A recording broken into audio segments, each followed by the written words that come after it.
우리에게 주신 하나님의 말씀 보도록 하겠습니다. 창세기 9장 8절에서 17절입니다.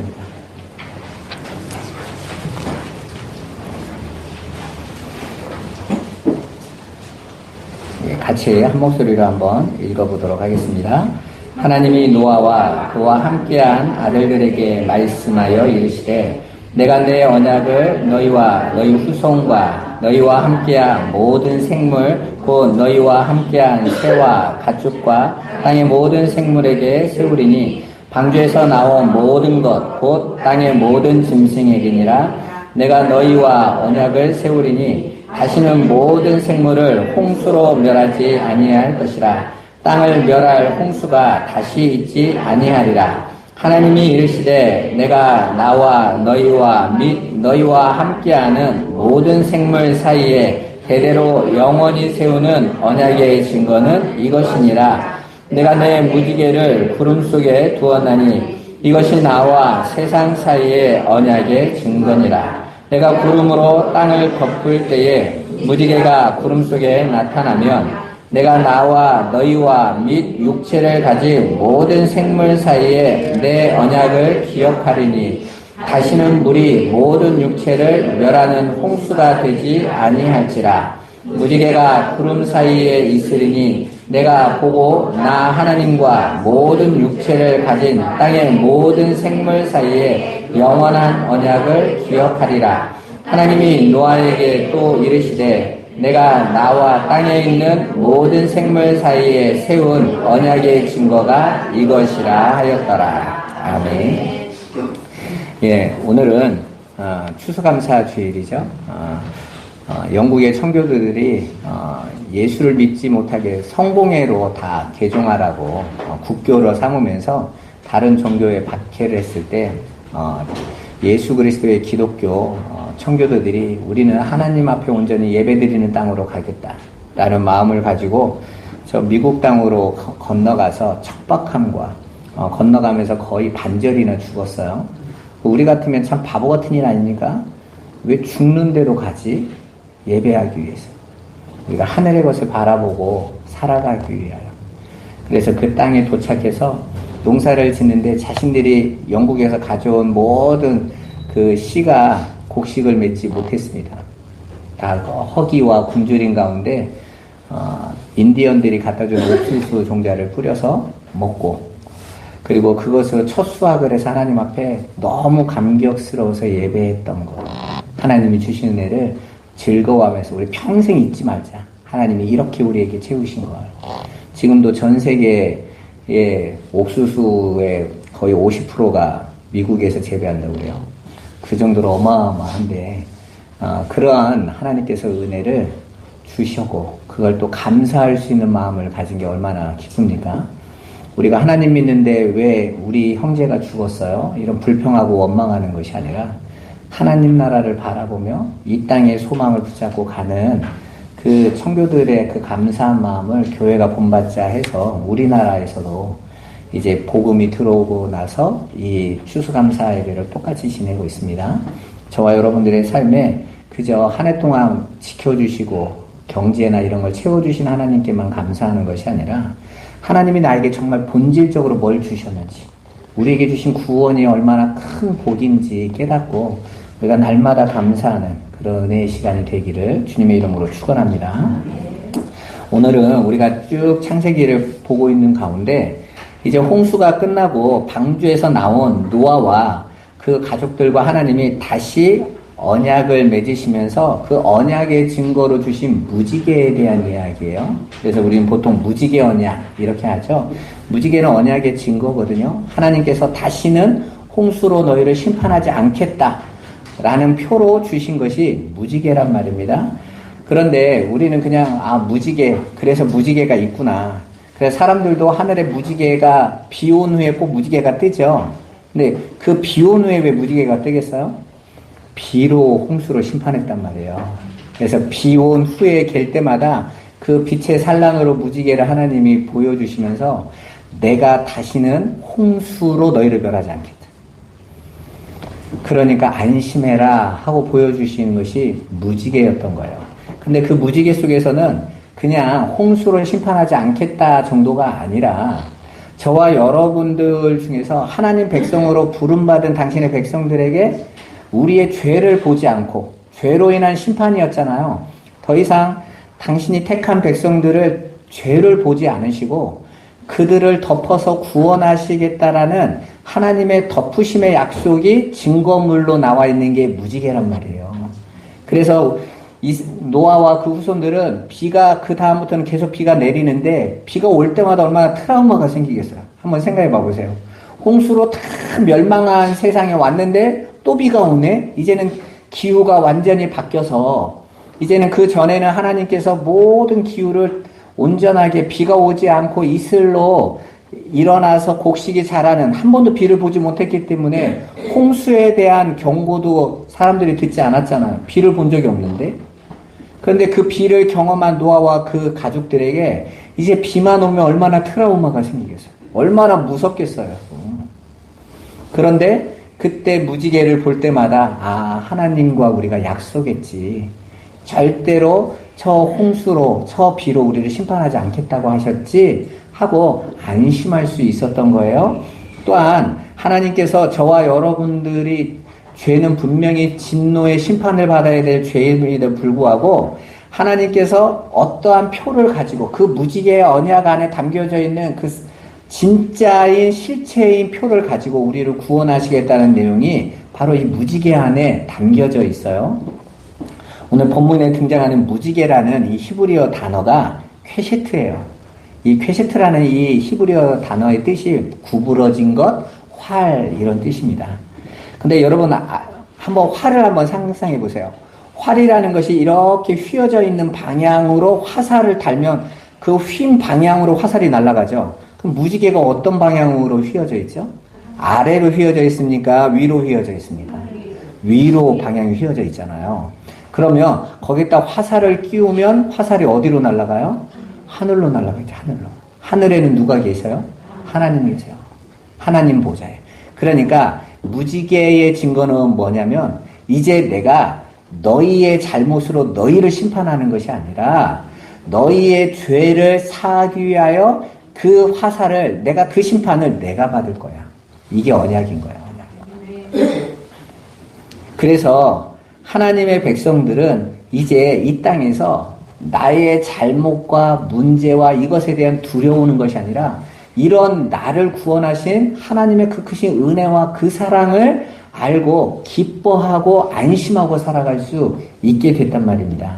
한마디로 무지개는 하나님의 자애, 곧 하나님께서 당신이 친히 십자가에 우리를 살리시기 위하여 죽이실 것을 선언하시고 이제 그로 인하여 하나님과 아담이 다시 회복되고 연합될 수 있음을 하늘과 땅을 연결하고 있는 무지개를 통해서 보여주신 거예요.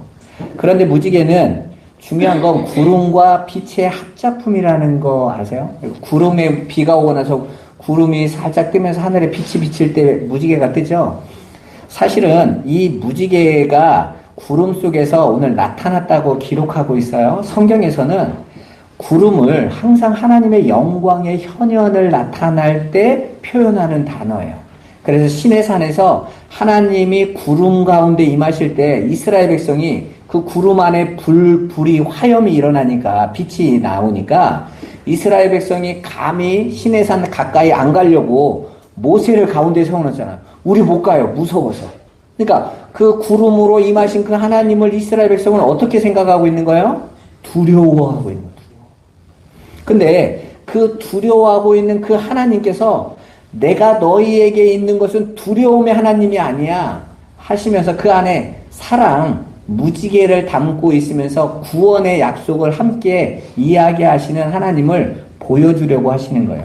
먼저 하나님의 영광의 현현이 어떻게 나타나는지 한번 봐보세요. 출애굽기 40장 34절 35절 같이 한번 읽어보겠습니다. 구름이 회막에 덮이고 여호와의 영광이 성막에 충만하며 모세가 회막에 들어갈 수 없었으니 이는 구름이 회막 위에 덮이고 여호와의 영광이 성막에 충만함이었으며. 아멘. 자, 구름이 덮임과 여호와의 영광이 충만함이 함께 동등하게 나오죠. 그러니까 그 구름으로 하나님의 영광을 보여주신 거예요. 여러분, 저와 여러분들이 하나님 못 보시잖아요. 그러면 하나님은 우리 연약한 육신이 보고 이해할 수 있는 것을 주세요. 그게 추수의 감격이고 여러분의 삶에 주시는 하나님의 지키심과 보호하심이란 말이에요. 그때 우리가 뭘 느껴요? 내가 삶 속에서 내가 정말 사고 날 일이나 어떤 문제에서 이 문제가 해결되어지고 어떤 일이 응답이 되어졌을 때 저와 여러분들은 하나님이 나와 함께 하신다라는 걸 느끼게 되죠. 그런 모양으로 구름이 임했단 말입니다. 그렇게 성경에서 구름은 항상 하나님의 영광의 현현을 나타내는 표현인 거예요. 그러니까 예수님께서 신약시대에 다시 오실 때 뭐 타고 오신다고 했어요? 구름 타고 오신다고 하죠. 구름으로 오시는 거예요. 구름으로. 손오공이 아니에요. 구름 위에 타고 오신다라는 것이 아니라 그 구름 타고 오신다라는 것은 그 하나님의 영광에 임재하심처럼 주님이 오실 거라는 이야기예요. 그러니까 막 구름 타고 슉슉 날아다닌다는 얘기는 거짓말이에요. 그런 얘기 하시는 분들하고 놀면 안 돼요. 그래서 그 하나님의 그 구름으로 임재하실 때 그 하나님은 어떤 하나님이시냐면 죄를 절대로 묵고하시지 않는 거룩하고 완전하신 하나님이세요. 그래서 구름 안에서 그 하나님은 심판이시란 말이에요. 그래서 여러분 비가 하늘에 쏟아지려면 하늘에 구름이 어떻게 됐겠어요? 먹구름으로 가득 차 있었겠죠. 그 구름의 하나님은 얼마나 두려운 하나님입니까? 심판 주시고 그분은 공의 하나님이십니다. 그래서 죄를 가진 인간들을 그 죄의 악함을 보시고 내가 도저히 못 견디겠다고 해서 심판하신 사건이 노아의 홍수 사건이었단 말이에요. 그런데 그 하나님께서 구름 속에서 그 무지개를 펴내셨다라는 것은 그 하나님의 그 공의의 두려운 하나님이 어떤 자들에게는 은혜와 사랑을 보이시는 아버지 하나님으로 보여주시는 거예요. 그게 바로 교회인 여러분들인 거예요. 그래서 세상은 신이라는 존재를 무서워해요. 그래서 신에게 열심히 바치고 노력하고 그 다음에 선행하고 조공드리고 왜 그렇습니까? 신을 달래려고. 그죠? 무당이 막 굿하고 이런 것이 조상이 노했다고 하고 굿하는 거잖아요. 여러분 한번 생각해 보세요. 다른 사람도 아니고 내 조상인데 왜 나한테 시비를 걸어? 나를 보호해 줘야지. 하나님은 그 세상의 악함을 심판하실 때 당신 백성을 끌어안고 사랑하세요. 그래서 노아와 그 가족들을 그 방주로 끌어안아서 그 안으로 담으셔서 덮으셔서 구원하셨단 말입니다. 바로 그 하나님의 영광을 우리에게 보여주시는 것이 이 역사인 거예요. 이스라엘 백성이 애굽에서 나와서 광야를 갈 때 그들을 이끌어 갔던 것이 뭐였습니까? 구름 기둥과 불 기둥이었어요. 자, 구름 기둥이 하나 있고 불 기둥이 하나가 있고 두 기둥이 가는 게 아니에요. 구름 기둥 안에 불이 들어가 있는 거예요. 그래서 낮에는 구름으로, 밤에는 그 안에서 불이 기둥으로 이스라엘을 밝혔던 것입니다. 그래서 오늘 구름 사이에 무지개가 그 안에 담겨져 있단 말이에요. 그러니까 무지개는 심판의 하나님께서 당신의 은혜로 어떤 한 무리를 구원하실 것을 지금 보여주고 계시는 거예요. 하나님은 당신의 피로 당신 백성의 더러움을 다 가리고 그들을 구원하실 것을 그 구름 속에 두신 무지개를 통해서 암시하고 계셨던 것입니다. 오늘 본문 13절부터 16절을 한번 봐보세요.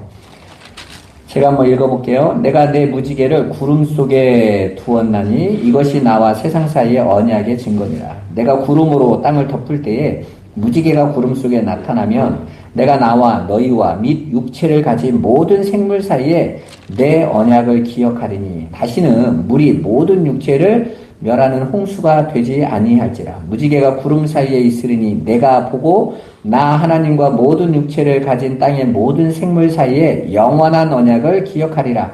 하나님이 노아에게 또 이르시되 내가 나와 땅에 있는 모든 생물 사이에 세운 언약의 증거가 이것이라 하였더라. 아멘. 자, 봐보세요. 하나님께서 다시는 물로 세상을 심판하지 않겠다라는 표로 무지개를 주셨어요. 그런데 그거는 언약의 증거만 있을 뿐만 아니라 한 가지가 더 있어요. 그게 뭐냐면 심판받아야 될 자들 중에 어떤 자들을 무지개가 덮어준다라는 의미도 있어요. 쉽게 말해서 가려주는 거죠. 숨겨주는 거예요. 그래서 그렇게 무지개가 그들을 덮어주고 가려주는 것이 은혜요 복인 것입니다.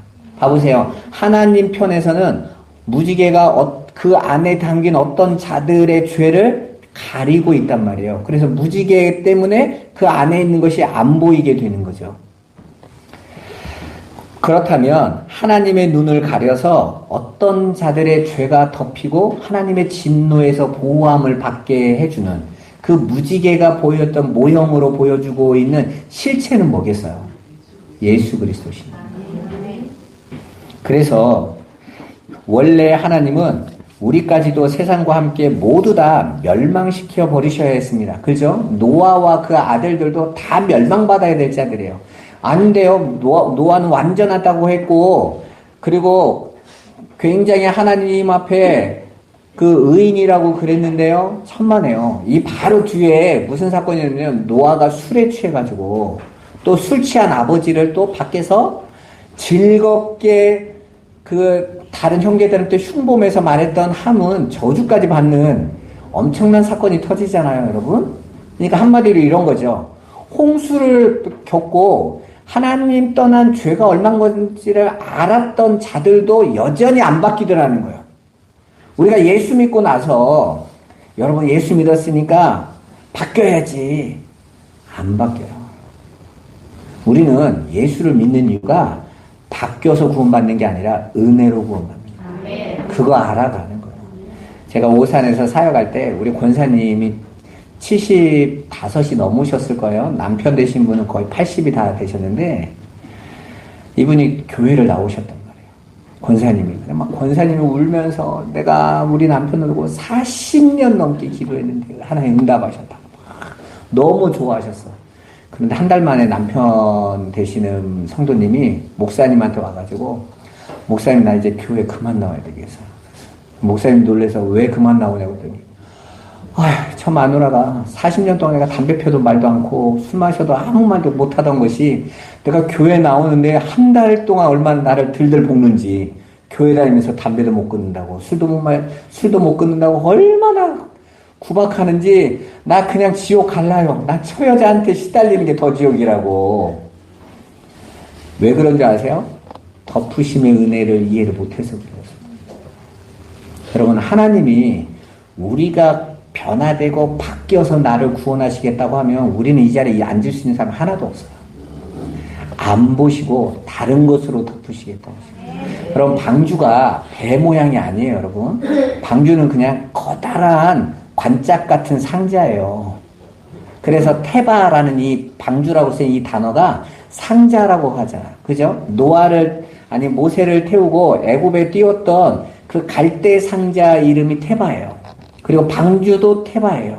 그리고 모양의 식양이 그냥 상자예요. 여러분 상자하면 떠오르는 거 없어요? 그 안에 죄가 담겨져 있는데 그 상자 뚜껑을 덮어서 그 지성소 안에 들어가 놔둔 거. 법궤잖아요.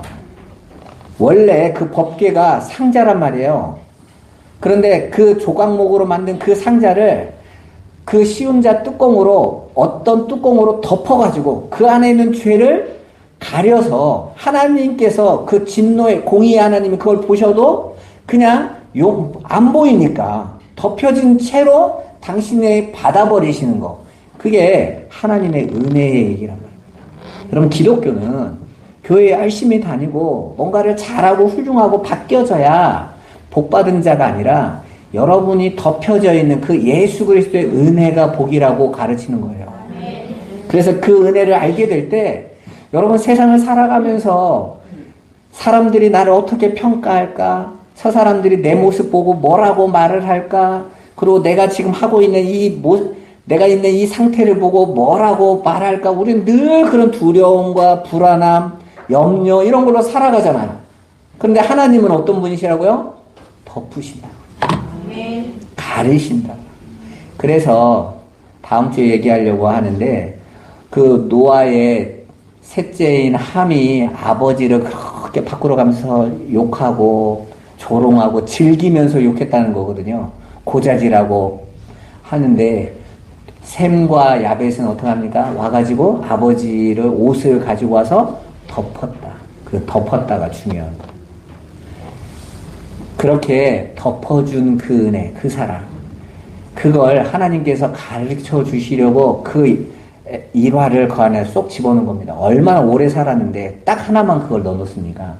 바로 그게 방주의 이야기라는 거예요. 우리는 그 사랑 안에서 하나님 앞에 이렇게 또 뻔뻔하지만 즐겁게 나오죠. 그래서 교회의 표지가 뭔지 아세요? 기뻐하는 거예요. 기뻐. 예수 안에서의 기쁨. 나를 덮어주셨구나. 나를 가려주셨구나. 그게 신랑 대신 우리 하나님께서 우리에게 주신 은혜란 말입니다. 그렇게 하나님의 공의의 눈, 거룩하신 눈을 가리어서 어떤 무리의 죄는 더는 보지 못하도록 덮어주는 존재, 바로 예수 그리스도셨던 거예요. 원래는 하나님은 우리까지도 세상과 함께 다 멸하셔야만 됐었어요. 그러나 하나님 앞에 예수님이 온몸으로 자신의 피로 우리를 덮어버리신 것이죠. 그래서 하나님이 우리를 봤을 때는 우리가 온전히 피로 덮여져 있기 때문에 우리도 그 죄의 심판을 받은 자로 인정해 주신 거예요. 여겨 주시는 거예요.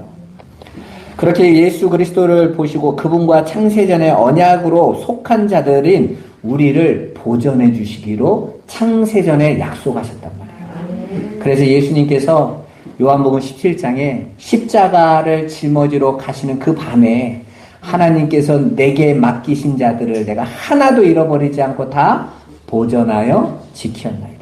어디서부터요? 저 아담에서부터 저 계시록의 마지막 한 명의 성도까지 다 보존하여 지킬 수 있고, 그러려면 어떻게 해요? 당신의 피로 덮어버려야 돼요. 그래서 마지막 피 한 방울까지 다 쏟아내셨다라는 이야기를 그렇게 강조하고 있는 겁니다. 이렇게 노아의 홍수 자체의 목적은 우리 인간들의 개선이나 변화를 염두에 두는 게 아니에요. 모든 종교는 변화나 개선의 목적을 두고 있죠? 여러분, 기독교는 성화, 바뀌고 변화돼서 구원받는 게 아닙니다. 우리는 은혜로 구원받는 거예요. 그 은혜를 믿음으로 선물로 받아서 그 은혜가 정말 믿어지는 게 복이란 말이에요. 여러분, 예수 믿는데 불안하죠? 정말 은혜로 나 안 바라보고 정말 내가 한 행동 안 보고 덮어주시겠다고? 정말 그럴 수 있어? 그래주셔요. 그게 믿어지는 거. 그래서 당당하게 하나님 앞에 나가는 거죠. 그렇게 하나님이 주신 홍수의 목적은 당신의 투신과 자애로 그 죄가 값없이 덮임을 받게 될 하나님 백성들에게 부어지는 그 하나님의 은혜를 설명하는 것이 목적인 거예요. 바로 그 하나님의 은혜, 그 하나님의 사랑, 하나님의 긍휼하심, 그게 바로 하나님의 성품이잖아요.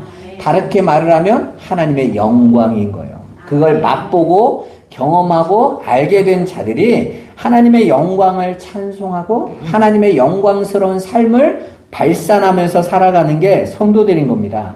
따라서 노아 시대에 있었던 홍수 심판의 기록은 바로 심판 속에서 꼽히는 하나님의 은혜에 관한 이야기였던 것입니다. 무지개는 그러한 하나님의 신실하심, 자신을 친히 제물 삼아 죽고 비워서 원수가 된 자기 백성들을 살려내시는 하나님의 투신이야말로 하나님의 성품과 속성을 대표하는 하나님의 하나님 되심이고 그게 하나님 나라의 삶의 원리인 거예요. 그래서 그 무지개가 이 땅에만 있는 게 아니라 하나님의 보좌에도 무지개가 있어요. 계시록 4장 2절 3절 한번 보겠습니다.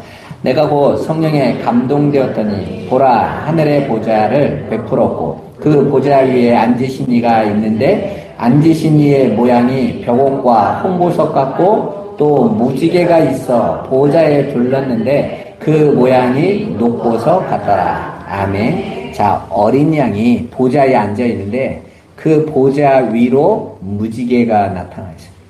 그러니까 창세기의 노아 홍수 때 하나님의 약속하신 증거였던 무지개가 바로 어린 양이었다라는 것을 딱 실체로 보여주는 것입니다.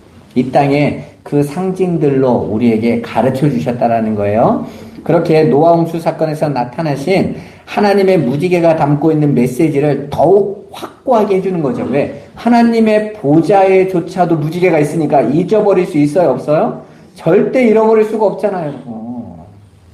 그 보좌에 그 무지개는 항상 있으니까 당신의 언약을 잃어버릴 수 없도록 아예 박제해 놓고 계신단 말이에요.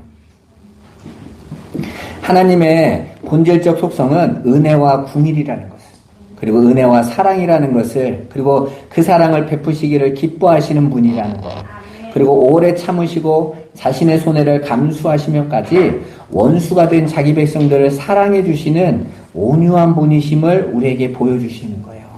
그리고 그 하나님 나라에서는 모든 존재가 바로 그 하나님 나라의 원리인 십자가의 원리를 삶의 원리로 살게 될 것이라는 것을 보여주는 것입니다.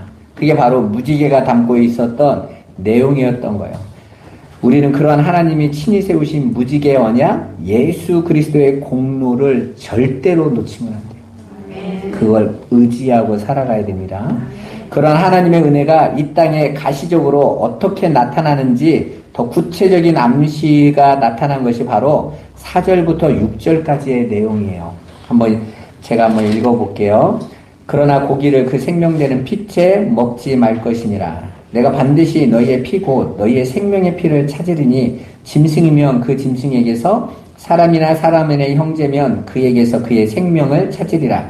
다른 사람의 피를 흘리면 그 사람의 피도 흘릴 것이니 이는 하나님이 자기 형상대로 사람을 지으셨음이니라. 아멘. 어떤 분이 설교를 눈은 눈으로, 이는 이로가 여기 이거라고 얘기하시면서 여러분 살면서 남의 피눈물을 흘리면 여러분들이 피값으로 갚아야 된다고 협박을 하던지, 이건 그런 복수에 대한 내용이 아니에요, 여러분. 하나님께서 짐승을 피째 먹지 말라고 명령하신 것은 그 피째 먹지 말라는 것의 목적이 있는 게 아니라 피를 통해서 생명의 값을 어떻게 하나님께서 갚아주실 것인지에 대한 하나님의 사역에 대한 이야기를 여기다 넣어놓은 거예요. 제가 청년 때 섬겼던 목사님은 이 말씀을 가지고 선지해장국 절대 안 드신다고 했는데 먹어도 아무 상관이 없어요. 피 먹었다고 그걸 얘기하는 것이 아니라 피를 통해서 생명을 어떻게 해결할 건지에 대한 이야기를 하는 거예요. 자, 피는 피로 갚아야 되잖아요. 그죠? 그런데 무고한 자의 피를 흘리면 반드시 죽여야 돼요. 그게 이스라엘의 법으로, 율법으로도 나와 있었잖아요. 그런데 무고한 자를 피 흘려 죽였는데 진짜 무고한 자는 누구죠? 하나님이세요. 그런데 그 하나님과의 언약을 깨트리고 하나님, 창조주 하나님을 버려버린 인간의 죄는 뭘로 해결해요? 해결할 길이 없단 말입니다. 그건 짐승을 다 잡아도 안 되는 거예요. 그래서 하나님께서는 그 생명의 값, 그 피는 피로 갚아야 되는데, 그렇다면 우리는 반드시 심판받아 죽어야 되는데 그 피를 생명으로 바꿔야 되니까 다른 무고한 생명이, 죄 없으신 생명이, 그것도 영원한 생명을 가지신 그 예수님이 당신의 피로, 당신의 생명으로 갚아주시는 이야기가 바로 이 이야기란 말이에요. 그리고 내가 반드시 그것으로 너희를 어떻게 하겠다는 거예요? 덮어버리겠다. 너희의 죄를. 내가 다시는 보지 않겠다. 라는 언약을 무지개 안에 담아 놓으셨다라는 것입니다. 그래서 이 말은 복수에 초점을 둔 발언이 아니라 하나님 백성의 생명을 구하기 위해서 반드시 당신의 생명으로 하나님께서 해결하시겠다라는 당신의 언약과 당신의 의지를 거기다 담아 두신 거예요. 그 말은 하나님 백성들에게 뭐 하라는 거예요? 안심하라는 거죠. 두려워하지 마요. 여러분, 사람이 제일 두려워하는 게 뭐냐면요, 죽음이잖아요. 어제 이제 저희 사촌 형님이 형수가 계셨는데 암이셨어요. 62이신데요. 돌아가셔가지고 이렇게 장례 갔다 왔거든요. 갔다 왔는데 이분이 이제 장사하다가 여보 이제 편의점 이제부터는 애들도 시집장가 다 갔으니까 우리 여행하자 했는데 아프다고 갔는데 병원에서 돌아가신 거예요. 그러니까 이게 뭔 일이냐고. 근데 원래 암이 있으셨거든요. 근데 이제 오래 관리해서 괜찮았는데 나중에 보니까 괜찮았던 게 아닌 거죠. 그러니까 막 황망하고 절망스럽고 생각도 없고 막 두려워하는 거예요. 그래서 제가 우리 사촌 형님한테 그래서 전에는 제 처음에 봤을 때는 교회 다닌다는 얘기를 들었었거든요. 당연히 믿는 집인 줄 알고 갔더니 제사상이 차려져 있어서 너무 당황한 거예요. 그리고 이게 뭐지? 그런데 우리 가면서 우리 그랬어요. 형님, 위에 거 바라보세요. 위에 거. 우리 땅에 있는 이 육신은 내가 아무리 사랑하고 좋아해도 다 떠나갑니다. 그거 의지하면 맘 무너집니다. 진짜 하나님 바라보고 위에 거 바라보세요. 우리 집사람이 나오면서 이제 하나님 바라보세요. 하나님 믿으셔야 돼요. 그랬더니 이제 할 게 그거밖에 더 있겠어요. 그러셨다라는 거예요. 정말 여러분 우리가 이 땅에 매여 있으면요. 그거 사라지는 우리가 이게 늙고 병들고 죽음이 다가오는데 왜 우리가 이렇게 두려워하는 거예요?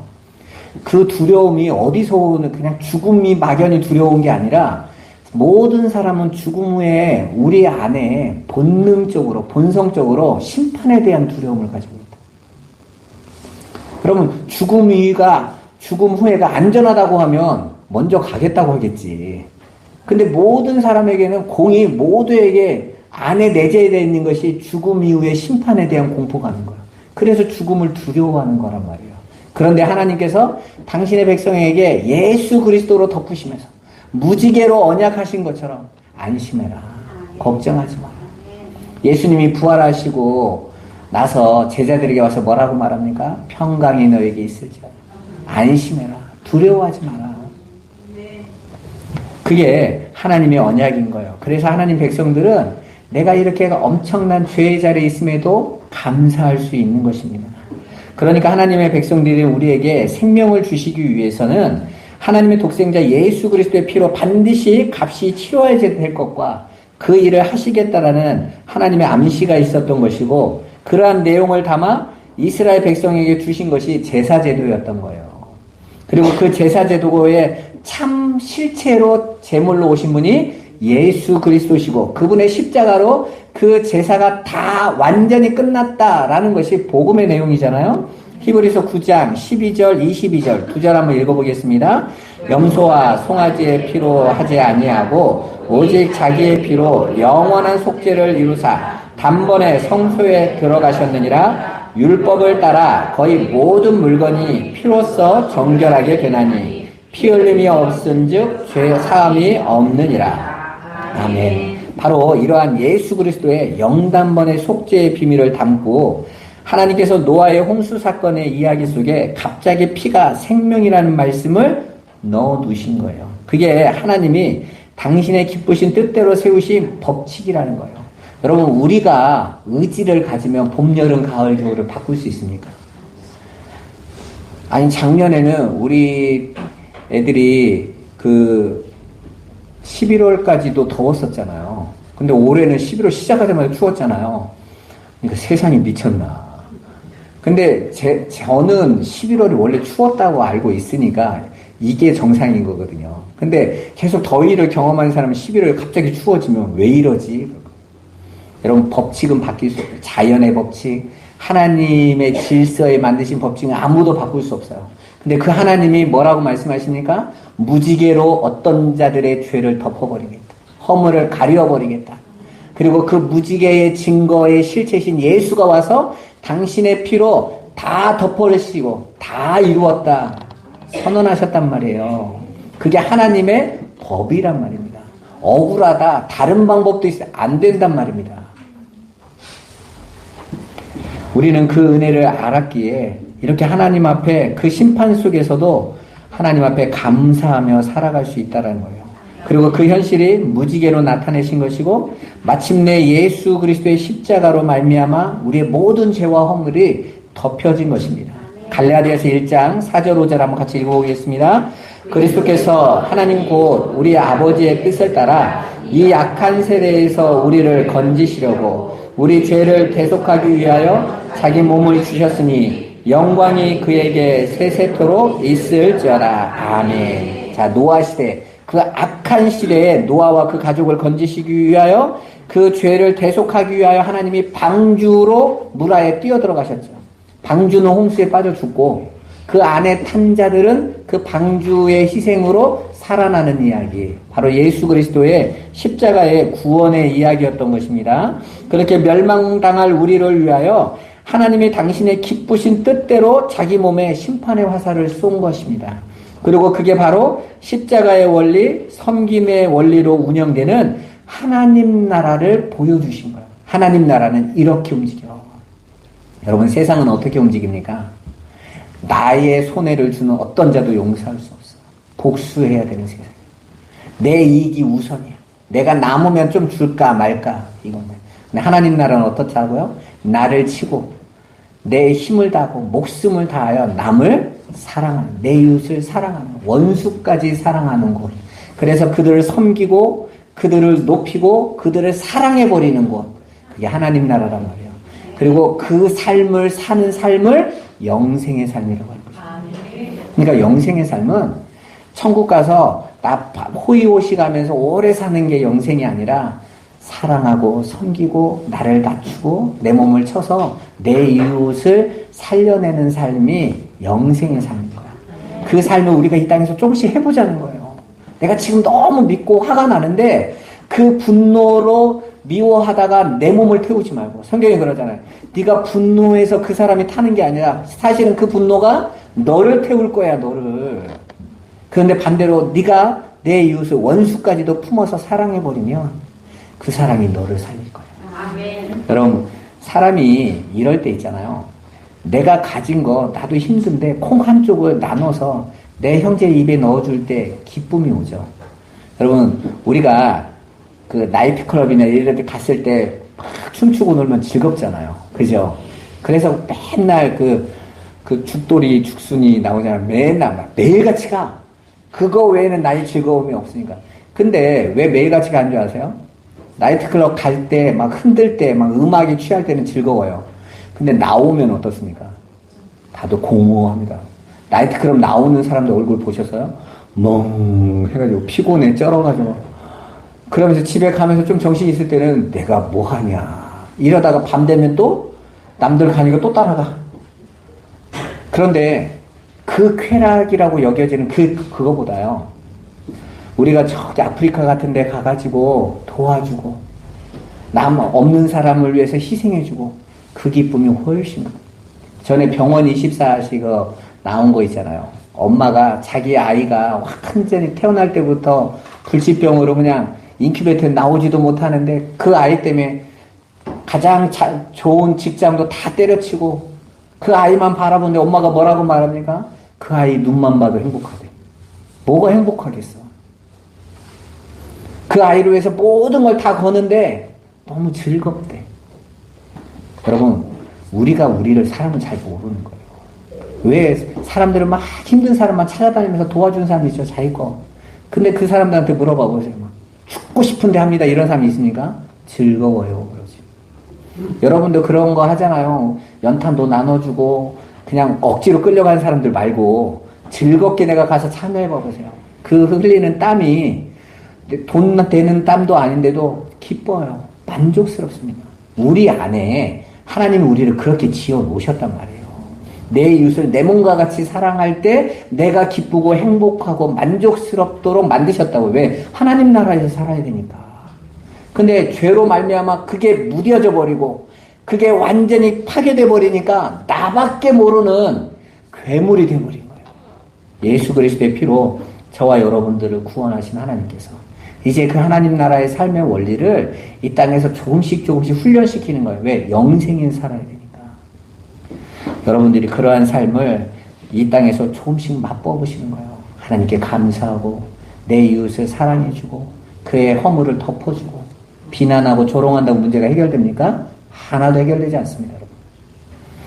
그렇게 여러분들이 그 아버지의 뜻에 맞춰서 영생의 삶을 살기 위하여 힘쓸 때에 그 섬기는 삶 속에서 세상에서 지금까지 맛보지 못한 기쁨과 만족을 여러분들이 누리게 될 거예요. 우리 꿈꾸는 교회 모든 성도들이 그 은혜를 누리기를 원합니다. 우리에게 그 영생을 주신 하나님을 기뻐하고 찬송하는 저와 여러분들 되시기를 축복합니다. 기도하겠습니다. 살아계신 아버지 감사합니다. 무지개 언약을 통해서 하나님이 우리를 죽기까지 사랑하시고 섬기시는 그 사랑, 그 하나님 나라의 영생의 원리를 가르쳐 주시고 이제 그 약속을 이루신 것처럼 우리 꿈꾸는 모든 성도들이 그 은혜 안에서 온전히 거하며 아버지의 사랑만을 온전히 고백하며 나가게 하여 주옵소서. 예수 그리스도의 이름으로 기도드리옵나이다. 아멘.